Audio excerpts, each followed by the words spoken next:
Hi everyone, this is Sunette, and in this video I'm continuing with fear of loss and when it is too late. Now, I hope the previous video did not leave too many with that gripping fear of, oh my god, it's too late. That in itself I have also found to be a common fear that accompanies fear of loss. In that, sometimes we go through a pattern. Let me use myself as an example. Going through a pattern of fear of loss was in the context of, saying something wrong, doing something bad, in the sense of reacting too fast, being too emotional, being all over the place. Whenever partner is nice or supportive or there for you, you tend to push them away, things like that, and even though a part of you knows, okay, this is not going to work for you or for them, you would not have wanted it to be done unto you. Instead of really sitting down with yourself and sorting it out or talking about it or finding a solution, we instead go into fear. And we project the fear onto our partners, going, oh my goodness, they're going to lose me or walk away or I'm going to become too much. And now we're in this constant, continuous cycle of fear over and over and over again. What happens is you then stay in that pattern, day in and day out, and the moments just continue. Now, an interesting thing that I've observed in my life is defining what does too late mean. Is it really about it being too late, or is it more about the fact that you let it go on for too long, and because you accepted and allowed it, you are now facing the consequence of it? Because in looking back at when I faced too late, and it happened many times over, it was always because, and it's not only yourself, it is also the other people in your life, because it goes two ways. I've had people in my life where I would have patterns and it would repeat over and over and over again, but they had the will, the patience, the understanding, the strength, and the stability to stand and walk me through it. But there are far and few between. Most people, you will test their patience. And it is quite fascinating, those moments or relationships, because it does bring in more responsibility unto ourselves. That, yes, even though other people might not have the patience and the stability to see you through it, neither would you possibly even have had if it was done unto you by someone else. So there could be other qualities as well that you can assist and support yourself with in gaining that patience and stability. When and where and how do you do whatever it takes, whatever is possible to assist and support another? When is it that you need to draw a line or walk away or say that it is enough? That is always very personal. And that is something we cannot expect or judge or control in people in our lives. The only one thing where we have control, where we have responsibility, that we can change, is when patterns repeat, is to do the best that you can to ensure it does not happen to the point where it is then too late. And the people in your life eventually draw a line and say, enough is enough, and they walk away. Or you walk away. One of the two will happen. Now, unfortunately, even in the life process I have walked, sometimes doesn't matter what you try and do. It just never is enough to seem to walk through the particular pattern or cycle or habit, if you will. That to unfortunately in your lifetime get it out or possibly lead you down a different path in your life, consequence needs to happen. And we may not always understand it in the moment, but when you look back over months or possibly sometimes even years, there is always a why, a reason, an understanding.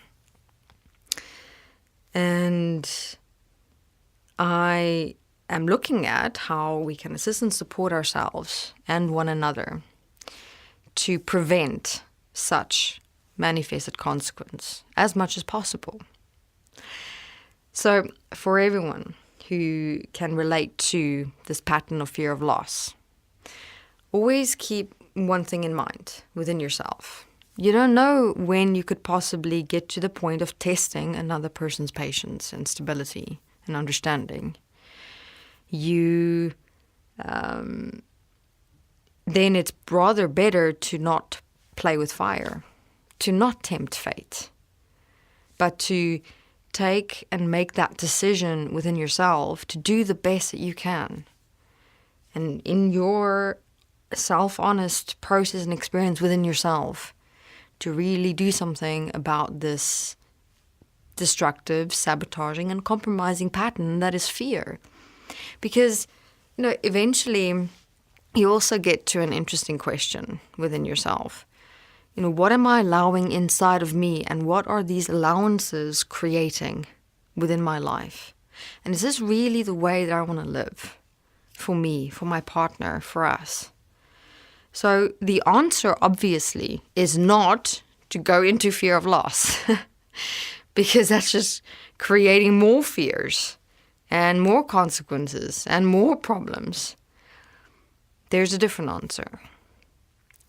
So what has worked for me the best, as I have shared in the previous video, is to assist and support yourself to breathe it in. Breathe in the fear. Look at it, understand it, work through it, and change yourself. Always live a solution to the problem. Because when you're not living a solution, then you've always got to ask yourself, where did that problem go? What happened to the problem? And, what's also quite eye-opening is, to ask yourself, which is also a question I ask myself, did I ever open up to my partner and tell them what I'm facing, what I'm experiencing, what I'm going through? And more often than not, I've not.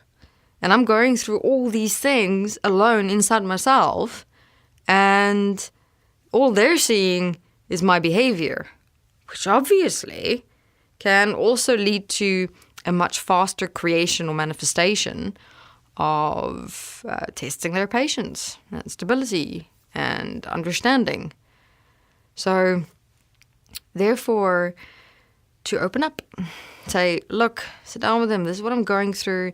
This is the pattern, the habit, the experiences. I'm aware of it, and I am doing what I can in the moments. But to also, when I am in it and you do recognize it, to please assist and support me. And share what you're aware of. Hey, maybe they come up with a solution that you didn't even think about or consider. And there might be more understanding than you realize.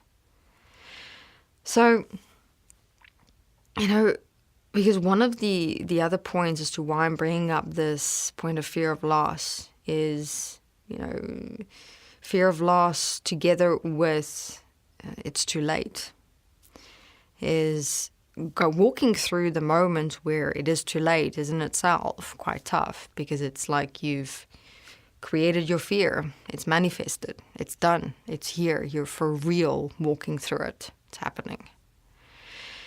That is... It's interesting. For me, in those moments, just looking at it now, I've really felt like a total breakdown of everything. That was me, how I was. It was like, You know, you have those buildings where a bomb goes off and it just collapses into absolute rubble. There is nothing in that moment. It's like that's where I felt like. But because these moments are so deep and so impactful, they've often taken me months, sometimes even years, to really grasp and understand and walk through. They are hard and they're difficult. And you cannot do it alone, that's for sure. But at the same time, it made me realize that it couldn't have gone any other way. Because, you know, the very infrastructure, blueprint, design of that building that I was, the good and the bad, was still keeping everything so together, you know. I had to have that total breakdown of everything for me to finally be free. Or have a chance, or have an opportunity to be free and free myself from a certain addictive habit, pattern, and behavior that was destructive toward myself and others. That, unfortunately, we can't foresee. It is a part of ourselves and life and this existence that is, I would define as tough love from a deep part within ourselves. But definitely significant. All right, everyone. Thank you very much for listening. And I hope these videos assisted and supported you as much as it has me in my life in living and walking it. All right, everyone. Thank you very much. See you again.